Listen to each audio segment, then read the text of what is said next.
दोस्तों नमस्कार। अगर आप भी बैंक का सीएसपी चलाते हैं या एईपीएस पोर्टल चलाते हैं और मोर्फो का L1 डिवाइस यूज कर रहे हैं तो L1 डिवाइस में अक्सर डिवाइस ब्लैकलिस्टेड हो जाता है। ब्लैकलिस्टेड का एरर आता है, जैसा कि आप स्क्रीन पे देख रहे हैं। L1 device has been blacklisted, इस तरह का एरर आता है। तो इसका सॉल्यूशन क्या है, और सबसे पहले देखेंगे कि इसका रीज़न क्या है, कौन कौन सा ऐसे रीज़न है जिसके कारण से ये ब्लैकलिस्टेड होता है।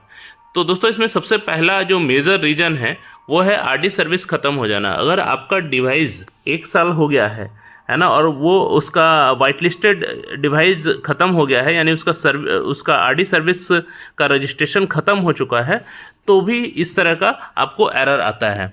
तो इसका सोल्यूशन आगे हम लोग वीडियो में देखेंगे। दूसरा रीज़न ये हो सकता है कि एक ही डिवाइस को अलग अलग बैंक में आप यूज करते हैं। अगर मान लीजिए कि आप एक ही डिवाइस को अलग अलग सीएसपी या अलग अलग बैंक के एईपीएस पोर्टल में यूज करते हैं, तब भी बैंक के तरफ से या कंपनी के तरफ से इसे ब्लैकलिस्टेड कर दिया जाता है। तो इसका सॉल्यूशन भी हम लोग आगे इस वीडियो के माध्यम से देखेंगे। तीसरा इसका रीज़न ये हो सकता है कि बैंक का आरडी सर्विस प्रदाता जो है ना, यानी मोर्फो का जो आरडी सर्विस कंपनी है, वो मिसयूज डिटेक्ट करके आपके डिवाइस को ब्लैकलिस्टेड कर देती है। अगर आप इसका डिवाइस का कुछ मिसयूज़ करते हैं, जैसे कि अगर प्लास्टिक का फिंगर या रबर का फिंगर से इसको बार बार यूज करने की कोशिश करते हैं, तो इस कारण से भी आपके डिवाइस को ब्लैकलिस्टेड कर दिया जाता है। तो ये 3 मेजर रीजन हैं आपके डिवाइस को ब्लैकलिस्टेड करने का। अब दोस्तों इसका समाधान क्या है, इन तीनों का सॉल्यूशन क्या है?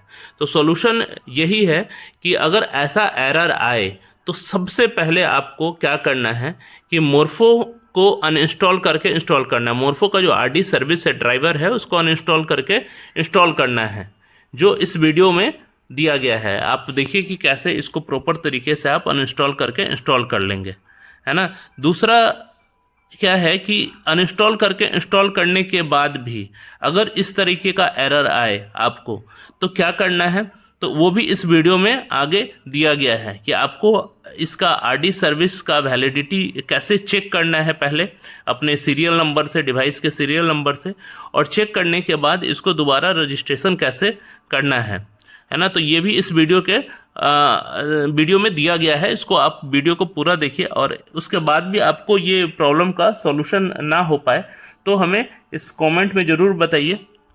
हम लोग निश्चित ही कोशिश करेंगे कि आपके प्रॉब्लम का समाधान निकाला जाए। लेकिन इतना देखने के बाद, इस वीडियो को देखने के बाद इस प्रॉब्लम का सॉल्यूशन हो जाएगा, क्योंकि हमने इसमें प्रैक्टिकल करके दिखाया है और एक डिवाइस को ब्लैकलिस्टेड से उसको ठीक भी किया है।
है।